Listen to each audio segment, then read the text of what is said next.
If I could ask people to have a seat. We're starting again, I'm sorry.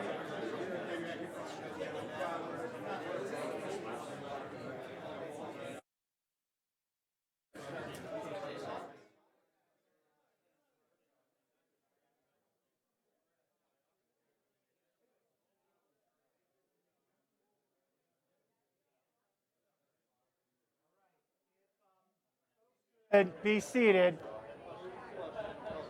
We have our final panel, and as in great Silicon Flatirons fashion, it is quite interdisciplinary, and to put a finer point on it, we only have one lawyer on the panel. Well, if you count me as a moderator, you got company, so two. And Sejal, do I have that pronunciation right? Sejal. Sejal comes to us. You're in Washington, right? Yes, she's from the nation's capital. Where Diana Mossman's a lot of her time, but Diana, as William Boyd mentions here in Boulder, Diana is the president of the American Antitrust Institute. She's really an energy and economist, so quite qualified. Justin Segall is the founder and president of Simple Energy, a company that is very much in this space, as is Nest. And Tim, I'm not going to get your title exactly right. Just Schlepp is a good one. Tim, I was going to go with Mensch, actually. Okay. And then John Wallington is new to town. John is in a firm that invests in the energy space and brings a valuable perspective. So now we get to where IT and energy and electric regulation meet around these issues around data. There have been statements to the effect of data is the new gold, and that companies are all looking at their data with an eye to how do we mine this gold. There's lots of ways to get at this. Let me start with this, and the panel can dig into it. The data analytics revolution, sometimes called big data, is driving what movies we're watching. So Netflix has algorithms that tell us what movies we're going to like, what books we read, Amazon, and how we take care of our health, Fitbit. We're still in the relative infancy about using energy driven by data. Tony Clark mentioned you have this storage game changer that he talked about, where if you heat your water when it's most economical to do so, that's using data in ways that are more economical. Getting this data all working and connected, of course, raises both privacy and security issues, and we'll get there. But first, let's start with the basics. Only 34% of customers report they have any smart product. So if Tim is an optimist, which I think he probably is in his purpose, he says, wow, that means a huge market has yet to think about my products. Or Justin says, we have a lot of room to grow. More to Tim's upside and Justin's upside, only 7% say they have smart home technology. So the question I have here is the data analytics revolution truly a big deal for energy use, and why should we see that confidence in that space? Let me let the two people who are most actively engaged marketing that space start off, Tim and then Justin. Repeat the question, please. Is data analytics really a big deal for energy usage? Yes. Yes. More? It's a huge deal. You know, you've got a fairly complicated symphony of weather and housing stock and human behavior and the price of energy and the constraint of energy on the transmission lines. So, you know, that symphony is fine-tuned with data, right? You know, we have really sophisticated algorithms that look at human behavioral patterns. When am I cold? When am I warm? What's the weather outside? What time of day is it? And we automatically adjust those things. Most of the time we get it right. Sometimes we don't. And that's where the symphony for us isn't quite complete, right? We're not quite the well-tuned violin that we need to be, nor is anybody, right? And we're the leaders in the free world in being able to orchestrate that data that way. And you know, and the beauty of it is that you can, you know, simultaneously keep somebody comfortable, lower their energy bill, and improve the health of the grid. Justin?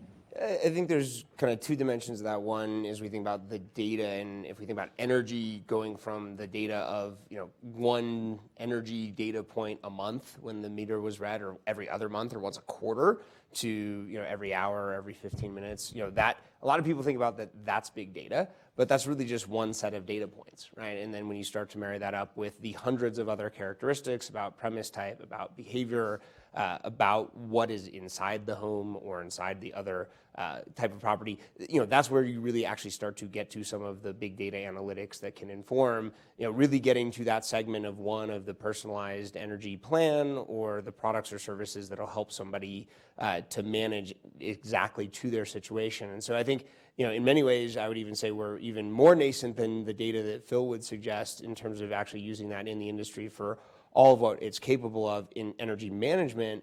And then secondly, if we look at in the purchasing of those products and services that actually will help manage that, has anybody used Cartwheel from Target?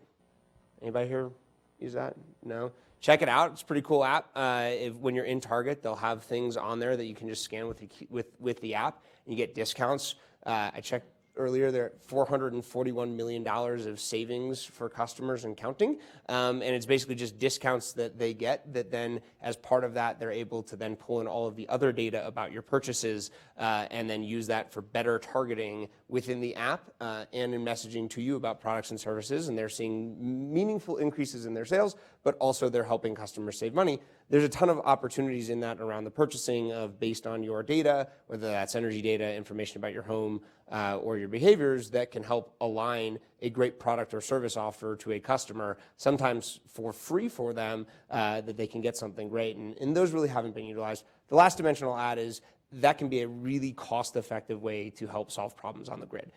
So in some jurisdictions, you're starting to hear things like non-wires alternatives as a mechanism to say, we've got a choice of a $50 million investment in substations and feeders, or we can try and take a portion of that money to incentivize the installation of smart thermostats, of battery storage, installation of distributed generation, and get a better consumer benefit, and then control those things in a way that solves the same problem so that we don't just put money into the grid. And I think that's a really great opportunity of the win-win-win. Consumers get a better deal, we spend less money, and those who make those products or services get a bigger piece of the market because the utility and the regulatory model is pushing for it. So John, you look at this from an investment standpoint, and you've invested in generation side of the market, and you know that this is in effect looking at the demand response, demand side management side of the market, how to use energy smarter or energy efficient, less of it. Is there a big opportunity there for investors, and what are you looking for to to make a confident bet that yes, this is a company or a type of area that is going to be promising? Well, certainly, it's such a fascinating market out there. There's obviously the demand for energy, as well as if you link in the actual supply of energy. What we've done as a company, we originated out of the energy production side. So UPC is primarily an energy producer. We've been in the solar and wind market for over 25 years and have developed over 2,000 megawatts worth of both wind and solar. And recently we've got into the investment side to look at energy technology, because I think the role of an independent power producer is one where, and it was touched on earlier, is that you're basically creating a huge amount of complexity and enormous headache for both utilities and for the grid. Because firstly, there's the issue of intermittency, which was touched on. Secondly, if you think about the old traditional power producing model, it was very much along the lines of single sources or central sources of power supply. Now you have a distributed network, it's uncoordinated.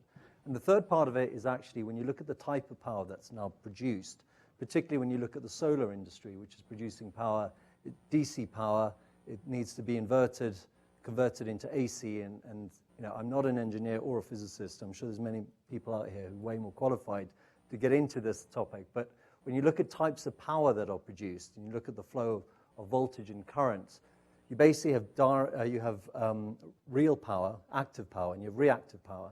And reactive power is very, very fundamental to control the stability of the grid, but it doesn't actually add much value when it comes to the load.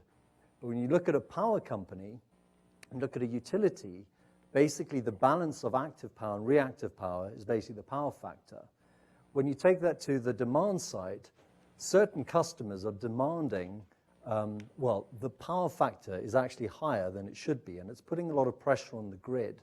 And that's not being helped by more and more renewable energy suppliers who are actually contributing power into the grid.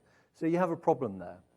And what it means is that the interactivity between the power producer from a production side and from a demand side becomes quite important. And that's why, you know, to your question, Phil, we started to broach that gap, and we started to look at the way that power enters into a grid from renewable sources and the way that that power is used. And one of the examples is that we've looked at an inverter company, a microinverter company, that actually can take power from solar panels and actually start producing reactive power. And this has gone down extremely well when you start talking to utilities, because this is something which they need. They need it for stability in the grid. If you look back in history, the 2003 blackouts in the northeast, one of the major factors that was contributing to that was actually the fact that there wasn't enough reactive power in the system. So we've started looking at various different investments. We think when you look at the totality of power from the generation side and from the usage side, there are some tremendous opportunities out there, and it's certainly creating a very, very interesting horizon from an investor perspective. So I want to go to Diana from the public policy side. And one lever that's worth noting, and has been mentioned before, the EPA carbon rule is going to put a lot of pressure to move to more intermittent sources, which may require more use of demand response. But what public policy levers do you see as helping to either drive or slow down the opportunity for more, call it data analytics-based technologies? Yeah, I mean, thanks, Phil. And thank you very much for inviting me here today. It's always an honor to participate on these panels. You know, I think this is a set of very complicated moving parts. Data analytics and energy usage are somewhat different from data analytics in other spaces, for example. You know, we all know about shopping online, for example, and the advent of dynamic pricing algorithms that are able to really perfectly price discriminate based on consumer behavior and attributes and that sort of thing. I was just took my car in to be serviced only because I got an email from the car dealer saying that their car told them that it was time for it to be serviced, and all of that information was transmitted electronically, digitally through the web. The difference in energy, I think, is that the data is almost completely data availability, data richness, the ability of firms to efficiently use data to improve efficiency and introduce new products and services is almost entirely dependent on the consumer's willingness to adopt new technologies, where they have willingly acknowledged and agreed to feed their behavioral characteristics into this pool of data. And that, of course, is where you come up against the intersection with the utility. I mean, the utility is really sort of the overseer of most of the data collection at its primary point, and that comes in through the meter into the home.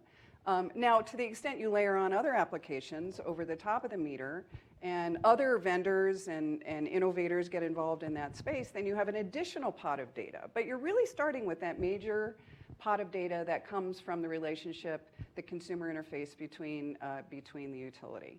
And I think there's a lot of murk around that right now in terms of how rich that data is. And utilities have conflicting incentives about whether they want to make that data available, how they themselves use it, because they're competing with retailers, retail innovators in many respects for energy efficiency programs. How that data is channeled and protected or not protected, I think these are all very, very open questions.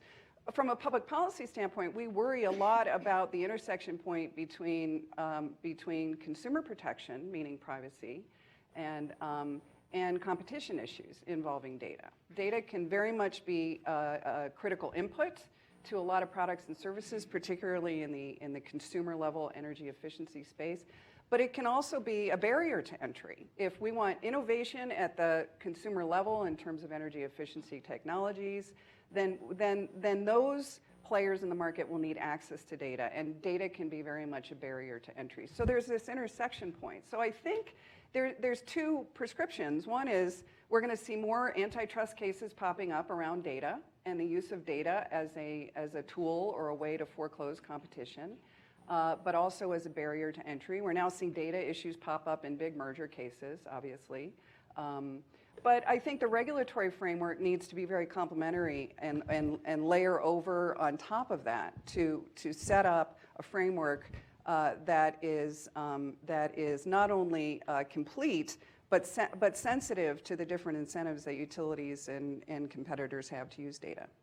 A great setup for where I want to go with Sejal, which is you have this legal regime that's still fairly, I'll use a fancy word, inchoate, which means emerging, about access to data and who owns the data.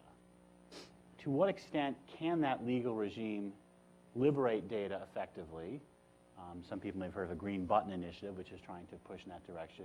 And to what extent is the utility business model and mindset really a formidable barrier towards a world of data analytics that is liberated and put to the purposes we're talking about?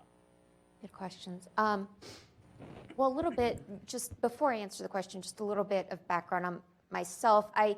My primary area of expertise is implementing the NERC cybersecurity regulations or standards as it applies to critical infrastructure in the electric sector. So, which has really been a challenge for the electric sector for a number of reasons. But what I'm finding with a lot of our clients these days is now that they sort of wrap their heads around what cybersecurity means in the critical infrastructure context, they're sort of now starting to catch up to the commercial sector, right, that has been dealing with a lot of the data issues, data collection and data issues. So to your point, this is all very emerging, and the big questions that we're getting from a lot of our clients these days is, we have this data, how can we use it? How do we protect it? What is our obligation? And it's all very vague. Unlike the EU, the US, we don't have one comprehensive privacy and data security law that we can look to. Nonetheless, there's a lot of activity, regulatory and enforcement activity happening, right? Starting at the FTC, the state AG level, right, where you have, enforcement against deceptive and unfair trade practices. Then you get into, state laws where they have, every state pretty much has its own data breach law that you need to comply with. And then you get specific into the electric sector, right? Now you have, CPUCs or PUCs rather, who in California and Colorado, for example, who are trying to get in this game and really start putting some standards around what it means to use and secure energy usage data. And then you have the DOE, who just put out voluntary standards around this. And my point in sort of laying out this litany is to illustrate all of the forces that are currently at play, and how, for a holder of this type of information, how much legal due diligence goes into trying to figure out how you can use this data, what a good privacy policy looks like, right, and how to secure that data. Now, going back more to your question, Phil, about how can you liberate that, right? I think, as I'm talking through it, I think you liberate that by creating some sense of cohesion, right? And some sort of a comprehensive legal framework around this, where you're not shooting sort of in the dark and you're looking at all this patchy framework and trying to figure out what you can and can't do. I think that there needs to be some sort of a comprehensive effort at the state and federal level to develop a legal framework that is specific to the energy sector, because I think the energy sector is just that unique. In my perspective, when it comes to the type of data that's being collected by the technologies that are being used. So I think that if there can be more cohesion, you know, and just more of a singular voice in this game, I think that that would really aid in liberating and making utilities feel comfortable in collecting that data and knowing how they can use it. So I will call Sejal's point the optimistic take that clarity and more certainty will help drive this forward.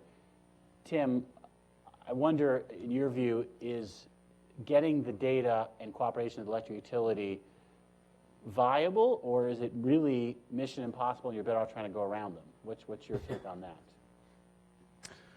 that? First, let me preface it with, there's what my employer thinks and says publicly, and there are things that we do and say publicly all the time. There are things that they don't have a position on. So some of those will just be my opinion, right? Just me as a citizen of the United States.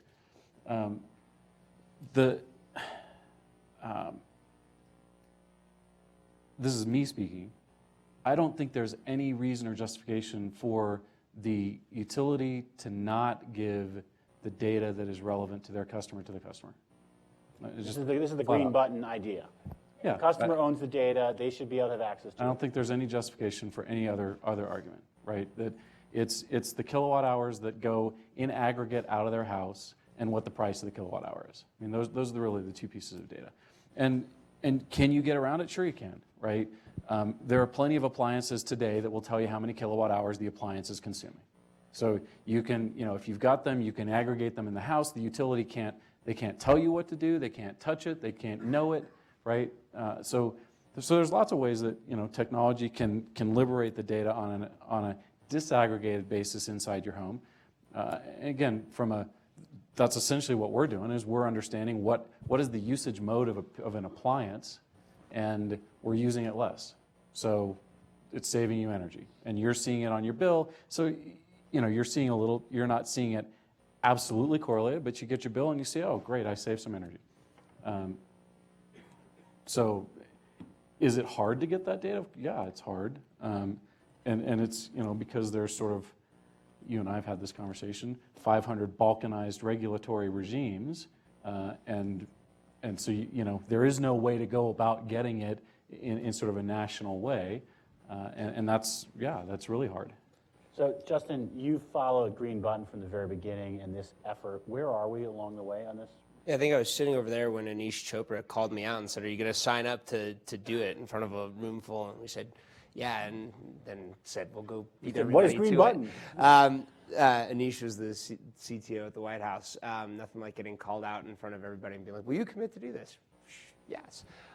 So, I mean, where is it? I think it's been slower than everybody would hope for. I think, if for people who aren't familiar with the Green Button, it's basically the idea that went after the blue button that they had done in healthcare, where the blue button was click a button, get your healthcare records so that you could take them to a provider, and that started with the Veterans Administration and expanded. Green Button was the same idea, click a button, get all of your energy usage data in a common format. So it's two pieces. One is have a common format, the Energy Service Provider's interface, and then the second is give people access to that. Where are we? A lot of utilities have committed to doing it, and they committed to doing the initial version of that, which was download my data, which basically means click a button and get a CSV or XML machine-readable format of your data, historic, and then be able to go upload that into an application, whether it's something like what we do to help people understand their usage and give them advice around behaviors and products and services they can buy to go do that, or if you're a solar company, to have an easy way to get the access to the data so that you can get accurate pricing of what will this do to your bill. I think the reality for use cases that require some ongoing data feed, download my data is insufficient, because most people won't go do it more than a couple of times. We found that very early when we launched a Green Button app. People would go in, they'd log in, they get it, but if you then ping them again and said, go download this file and upload this file, nobody wants to do it. So Connect My Data is the subsequent version of that. The only places that's really been implemented is in California, because there was a regulatory requirement for them to do so. And the implementation of that has still taken years and varied, where some of the IOUs there have spent $20 million or more in terms of doing that. And so I think, sort of the availability isn't there. The other thing I'll say is, even for those who have done it, the utilization is incredibly low. I mean, you're talking about a few thousand people in multi-million customer service territories in California who have actually signed up for Connect My Data, which is the automated thing of send my data. So I'm sort of giving the what's the status. I think again the consumer status speaks to most people don't care, and if they do care, it has to be really easy for them to go do that. Even still, it's a ridiculously complicated multi-step process of I click this button and I navigate through 12 steps on a website, and then I sign some really legalese authentication form because the utility and the PUC want to cover their butts and make sure that everything's okay, and the customer goes, I don't know, and gives up. And so we're actually doing some tests right now with that of trying to see if we can improve that process, but I'll tell you, it's painful because most people will drop off. And so my answer to that would be you have to make it easy for people to do it, and you have to have a reason that they actually want to do it. They have to have a reason to care. Comma separated value. Think Excel file, Excel spreadsheet. If I can give an example of where having access to this data becomes fundamental, is that we as a producer entered into a contract with Coca-Cola a few years back where we did some rooftop solar projects on 2 of their distribution centers in California. And part of the deal for us to get involved with Coca-Cola is that we had to prove to them that the utilization of the solar energy would be able to deliver savings relative to what they had been paying through Southern California Edison and the power they were producing. So in order for us to do this, we obviously had to build a model which we thought would work, but then we had to guarantee savings to them. And the first stage of that is really to understand the power usage through the utility. There's a lot of analysis to understand what their power usage was, when they were using it, what was going on within the facilities. The second part of it is obviously the implementation of the solar system, and then the third part of it is combining the two. So on a monthly basis, we basically had to compare the amount of production that came out from the solar system, the amount of production, the amount of energy that was being consumed through the utility, and then actually manage the delta to work out if that power, the power that was produced by the solar system had been bought off the utility, what would their bill have been, and therefore what was the savings, and therefore we can deliver savings to them, and obviously that's how we as a company got some revenue. Now it's incredibly complex process that you have to work through. There's a lot of data you have to go through. If you go to a typical corporate utility bill, looking at the types of usage, when they were using it, different times of the day, peak energy usage, etc., analyzing it was incredibly complex. But the net result is that we were able to show to them that the system did deliver savings. And I think that's the type of relationship that you really want to get to as a producer, is working with customers and understanding what their power usage is and where you can add value and what the net effect is. I think that was incredibly powerful, and I know they certainly got value out of it, because conversations I had with their operations director about what types of usage were going on during the day, it enabled them to change their business practices, because they suddenly understood that charging all their forklift trucks during times where there was peak energy pricing was not a sensible thing to do. What they should be doing is charge it when the solar panels are on. So charge them in the middle of the day. Don't charge them at peak times. And it certainly generates a lot of savings for them. I have a follow-up on that, but I know Dan wants to jump in first. So. No, I wanted to just sort of pull together some threads here, because this is all very resonant from all these different sort of players in the field here. But you really can't underestimate the uniqueness of the electricity industry when it comes to the availability of data, the incentives surrounding data, and the use of the data. And I would actually offer up a very different example as sort of an illustration of an analogous kind of situation. We now have airlines, 4 major airlines, and airlines now want to sell tickets on their own dedicated websites. So, they want to push you to United.com or AA.com or Delta.com. And that incentive to be vertically integrated all the way from the airlines down through the distribution channel, which is what we have in an electric utility. It's a vertically integrated company. That has created really perverse incentives for airlines to foreclose other competing distributors of pro-consumer, innovative products and services like energy efficiency, except it's the airline analogy. So we're now seeing things like Hipmonk and other types of meta search engines and others being cut off to data. So the airlines are not giving them their data anymore because that's consumer level data. It's very rich. It's strategic. They're able to use that data to dynamically price. If you cut off access to data, then you are foreclosing competition at that consumer level further down in the distribution channel. And it is having an enormous impact on how airline tickets and services are distributed in the industry. It is almost a perfect example to energy because you do have vertically integrated utilities and a burgeoning field of players down in the energy efficiency space close to the consumer who want to be innovative and to add value. But I see this tension and this conflict coming up quite rapidly, much like we see in airlines. So I think that hooks back into the public policy prescriptions that we need to be thinking about here. Sure does, and I want to come back to Tim and Justin on this because you guys are leading edge companies in the energy space the way telecom was in the 1980s. And one of the things I pick up from John's really interesting point is if you can get that data out there, you can get different types of products and service providers who say, I'll promise you savings with a combination of rooftop solar, we started talking distributed generation and power panel, and demand-side management / behavior adjustments.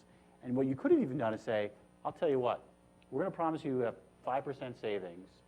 If it's less than that, we're giving you an insurance policy. We have to eat it. If we save you more, we keep that all as profit.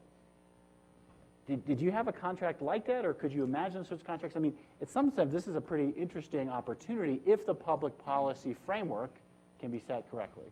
Yeah, and I agree. You need to have a spirit of openness where it's complete sharing of information. But yeah, I mean, that's really ultimately where you want to get to, is you're looking for win-win situations. So if we can manage our system as efficiently as possible, and we know that it can deliver greater savings, then we should be getting some benefit from it. It's an interesting point because we've looked really, really hard and careful at how do you finance a $250 thermostat. Yeah. It's not exactly a cheap thermostat. We know we'd get a lot more customers if you could have a different financial arrangement. Yep. And we did not go down those different kinds of financing options because we couldn't get the data. So But you're absolutely right. Had we easy access to that data, all kinds of great offers we can put in front of the customer that get them into more energy efficient footprint and let the two parties share risk and share reward over a longer period of time. You're giving Diana some good ideas here. It's good. I think like in a form that's been happening for a long time with ESCOs in the C&I space, and like the model that. By the way, for those who aren't acronym deep, that was quite a twofer. ESCOs in the C&I space. I'll make sure and define terms before I put them in quotes. Commercial and industrial space and energy services companies. So folks like Johnson. How many people here understood those two acronyms? That's pretty good. Pretty good, okay. See, I was speaking to like half the room. Yeah, we're good. All right. Sorry, somebody the other day was like, I live in 3-letter acronyms, and then proceeded to have like a 3-minute conversation where I think every other word was some 3-letter acronym, and even I was lost. But so I think there's a model that's been happening, but that's been possible because the dollar size of that is big enough, right? That you can come in and say, we're going to come in and we're going to save you $1 million a year, or we're going to do that across a whole bunch of facilities, and you're doing an enterprise level contract for tens or hundreds of millions of dollars, and then it's worth it on everybody's part to wade through all of the morass of that. I do think we're starting to see, if we're talking about it at the consumer level, in places where there's some more openness to how you can structure those differently. So either in a deregulated market, like in Texas, where you have retailers who are offering free nights and weekends, or offering a free Nest or other device to control load, basically because they're looking at it and saying, we believe if we give you this thing that we can manage some of the intermittency that we have from wind, or we can manage things from peak pricing.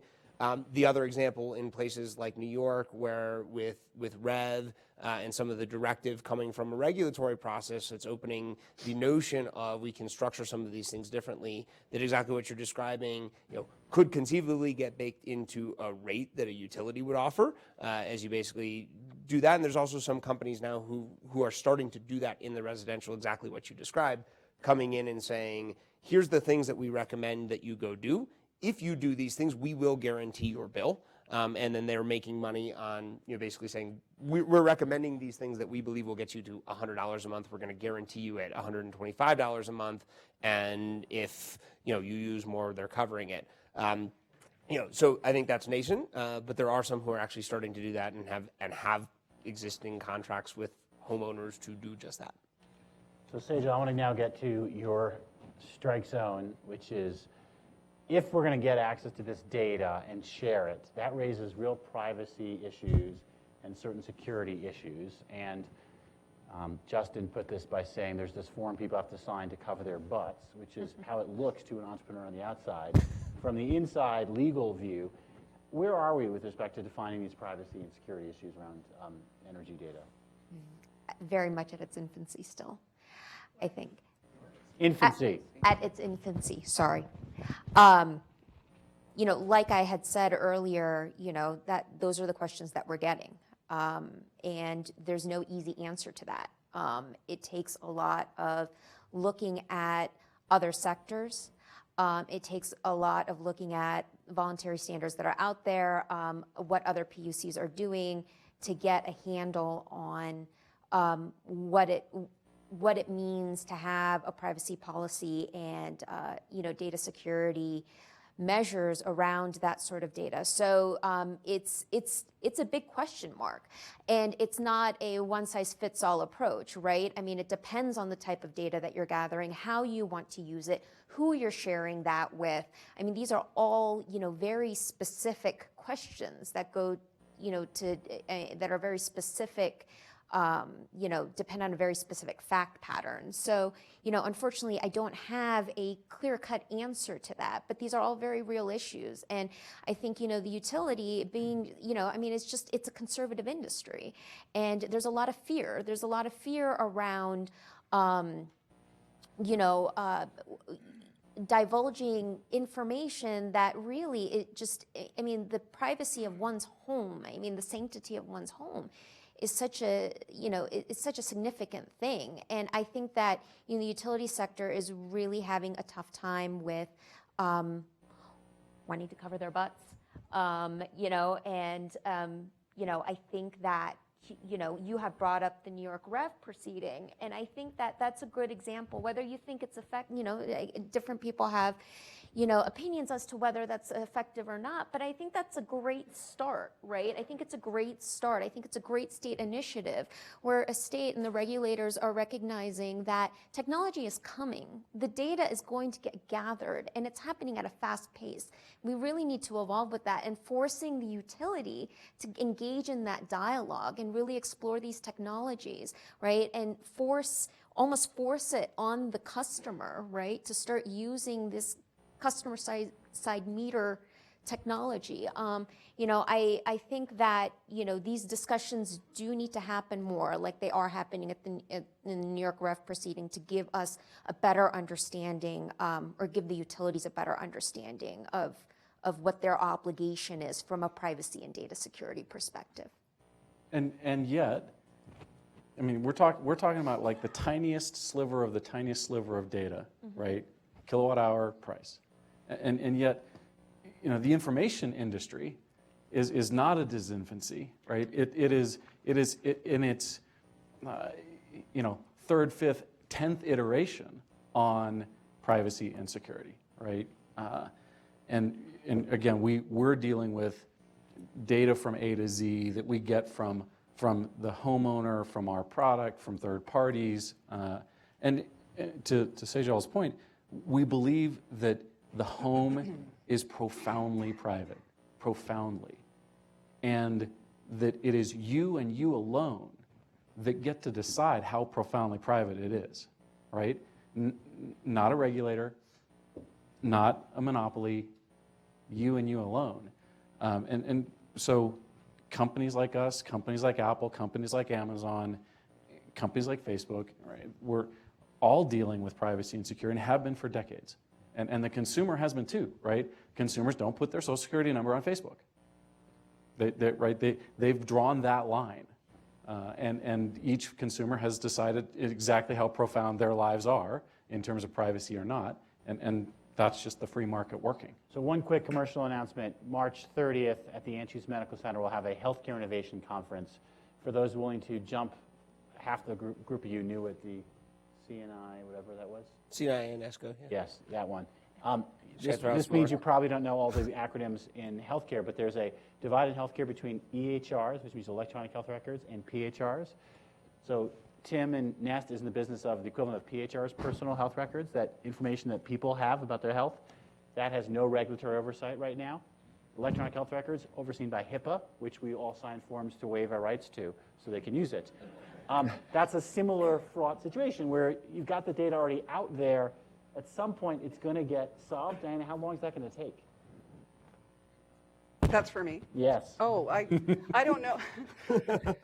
That's a hard question, Phil. Thanks for that. I actually.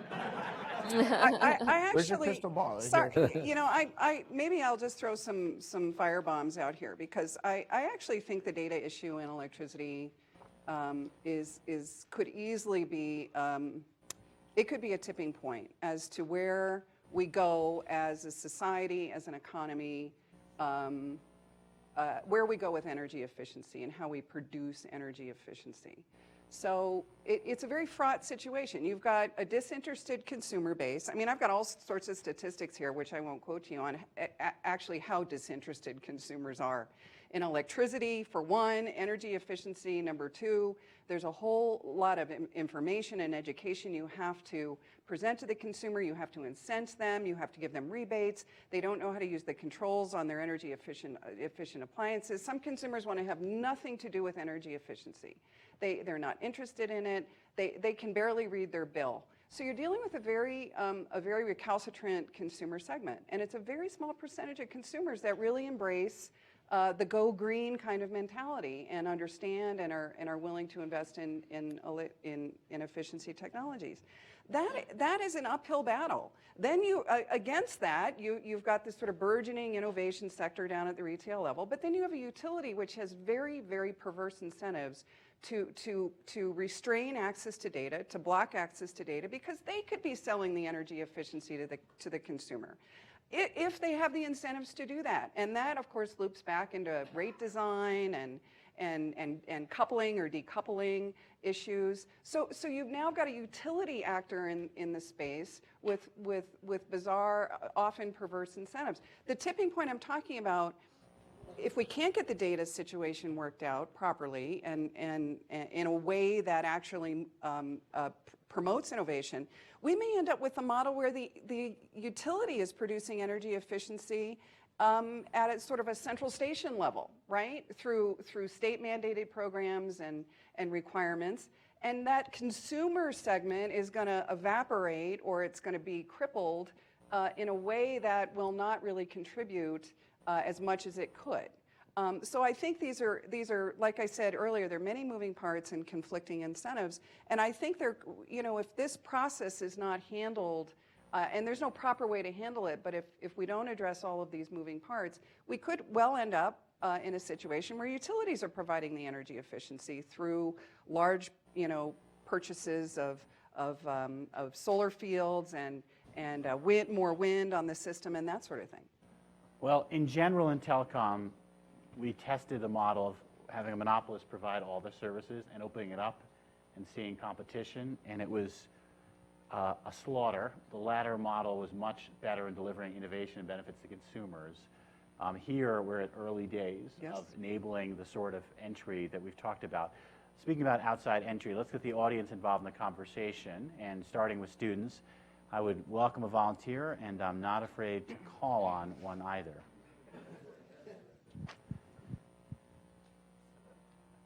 All right, let's go back to Derek.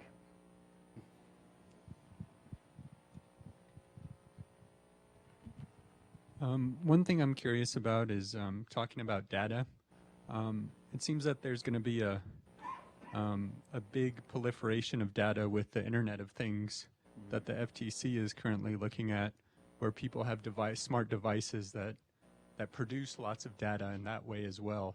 Do you see that as a potential way to galvanize customers to get them interested in utilities, where rather seeing utilities as a sole value proposition, seeing it as a cluster of value propositions, like not only just, for example, just reading your meters, but also home security, energy efficiency, that sort of thing, where you see that kind of being done with Verizon and other home automation companies? It's a nice question. Sejal, have you focused on this, the Internet of Things and FTC oversight and how that joins up with this universe?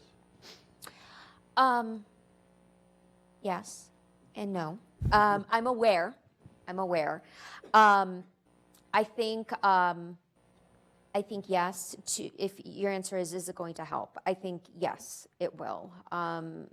I think though that there needs to be, once again, I think that the conversation needs to not just be at the FTC, however, right? I think that there needs to be more engagement with others, with DOE, with FERC, more and with industry, right? To get, this goes back to what, and Phil, you said, I'm being idealistic, maybe, and maybe I am. You said optimistic. Optimistic, okay, optimistic. But I think that in order to get clarity around how this all comes together, right?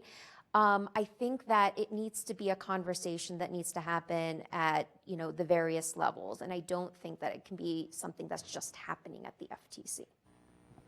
I think you have to get, the connected devices is certainly a great way to get people's interest because it taps into something that they care about. What we see time and time again with engaging with millions of people is that they don't care about energy, they care about something else, so we have to tap into the thing that they care about. Sometimes that is that we're, offering them the ability to earn points that they can redeem for something, and you'd be amazed how many hundreds of thousands of people we get to do something for a free cup of coffee, and in the process they've saved $35 worth of energy, but if you said, do these things to save $35 of energy, none of them would have done it.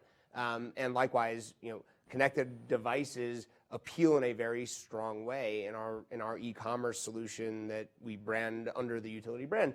We sell a lot of smart thermostats and other smart devices because it's a thing that people actually want, as opposed to just standard programmable thermostat that if most people have, they don't even program.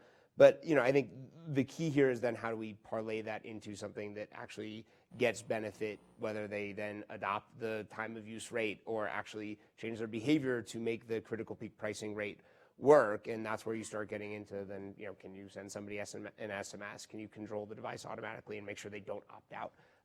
That you do have to get that engagement. But and Tim should weigh in with the Works with Nest perspective of like what that can build in the ecosystem, because I think it's very cool stuff. I think you said it well.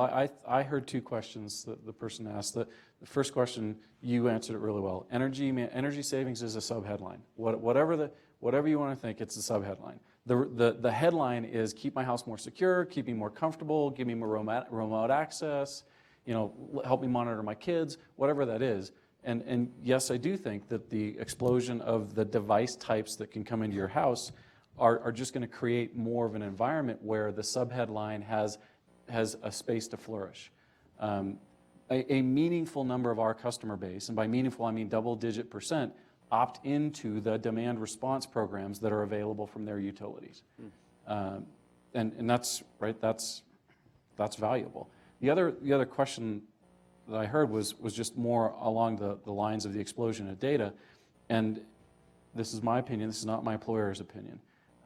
I think we get hysterical about IoT data. There was an explosion of cookie data, and where there was a moment of hysterical reaction to cookies tracking me on the internet. Nobody cares. There was a moment of sort of hysterical reaction to the amount of social data that we had on the internet. Nobody cares. So I think it's going to be the same thing, right? There will be an explosion of data about all the devices in our home. We're going to be able to manage those, and eventually, people really aren't going to care that there was an explosion of data available in their homes. Why? Because all that data is improving their lives, just like the social data did, just like the cookie data did. Are there other questions from the audience? Yep, let's go over here.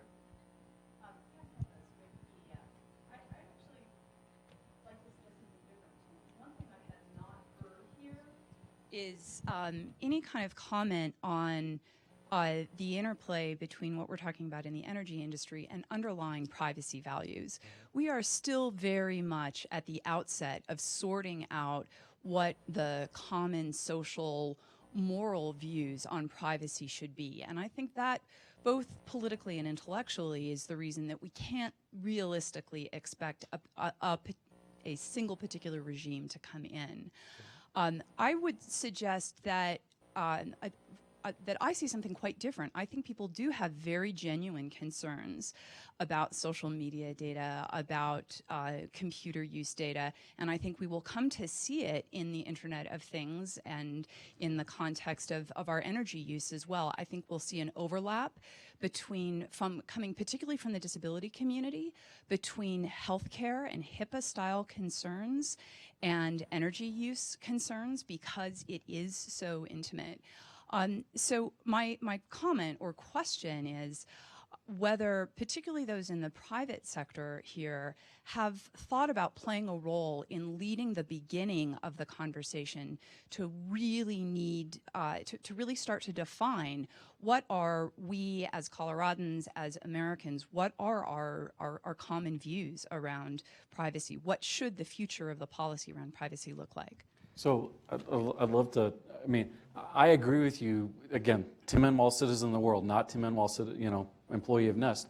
I agree with you that we're at the beginning of a decades-long exploration of privacy, totally, right? And that, we may be just in the first decade of people, having abdicated their privacy, basically, and then, coming to some realization. Totally agree with that. I'm just saying that, at least the picture today is there is a majority, a percentage that has said, I'm willing to abdicate that privacy. There is a sizable percentage that says, I still have these concerns. And in the IoT world, it's even more sizable, right? There's half the people surveyed said, why aren't you doing, smart devices? It's because of privacy and security. So that's a sizable percent. Totally agree with that. And to answer your question, my sister company, a more well-known company by the name of Google, has an incredible staff focused on exactly that question and exactly that kind of influence to discuss privacy policy, not just nationally, but internationally. So can I respond to that? I don't work in the private sector, but I would like to respond anyway, if that's okay. So what we're seeing in the competition arena is, in terms of privacy, and it may well be driven by these dynamics, that because we have the norms surrounding privacy have changed fundamentally. I'm a boomer. I value my privacy very much so. And I've talked to my kids, all in their 20s now, about privacy. And I'm like, you're okay putting all your stuff up on Facebook and Instagram and Snapchat? Are you okay with having all that information out there about you? So there are generational issues here, and who's grown up with social media and who has not. So I think that plays in. But if you want to talk about economic incentives, I think the way the privacy issue is going to be addressed primarily is through the private sector as a non-price dimension of competition. And we talk a lot to firms like Microsoft and Google and others about how to compete. You can compete on price, you can compete on quality. And competing on quality includes things like providing higher levels of protection of private data than your competitor does. And that is now really gaining in momentum.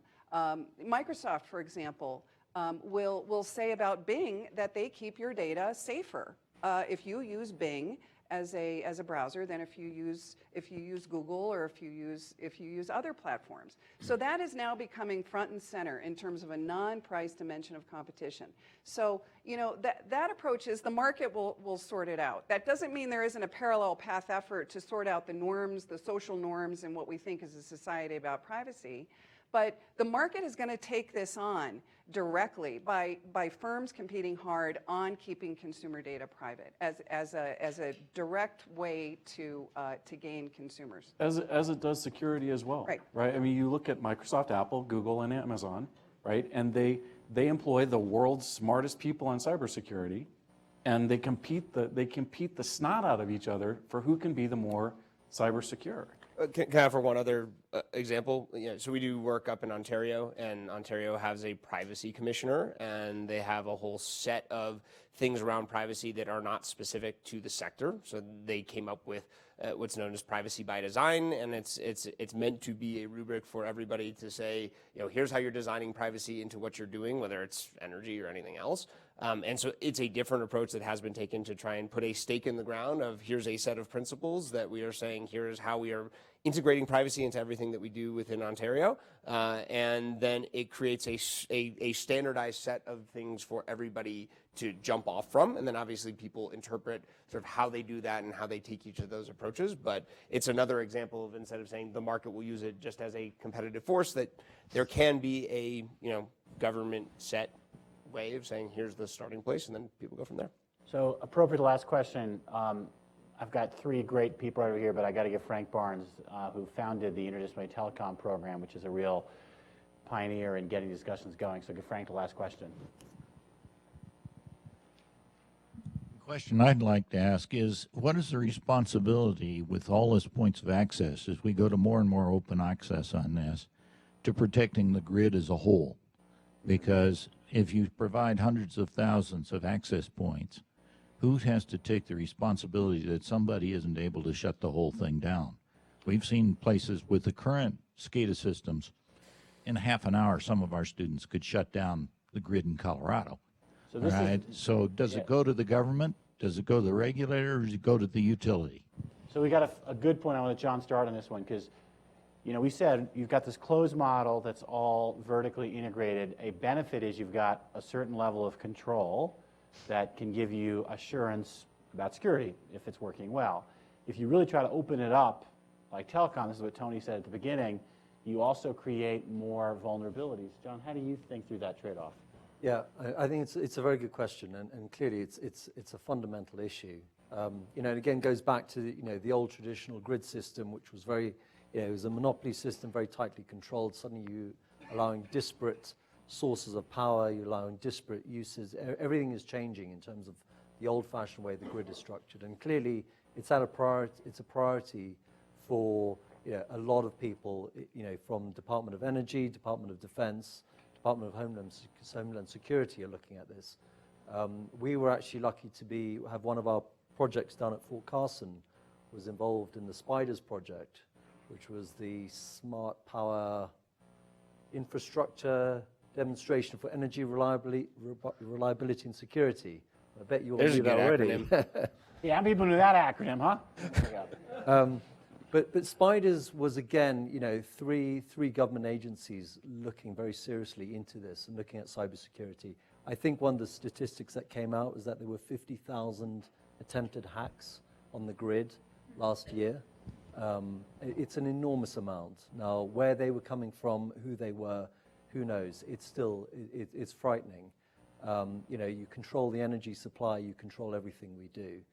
And it's one of those things where, what the SPIDERS project looked to do was to look at a microgrid and see whether there were ways in which we could actually create security mechanisms which would prevent hacks coming in.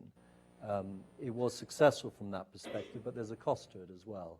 And that's one of the major challenges that we're going to have to deal with, is how do you stop unwanteds trying to come in and trying to disrupt our life. And it is going to become a major issue. And again, Tim raised the point, there are a lot of companies out there in the internet technology world who are looking at this, a lot of energy companies who are looking at this, but what we do need to do is we need to have a holistic approach as to how we're going to manage this. So I want to thank our panel for a great discussion. Thank you all, great participants, and please.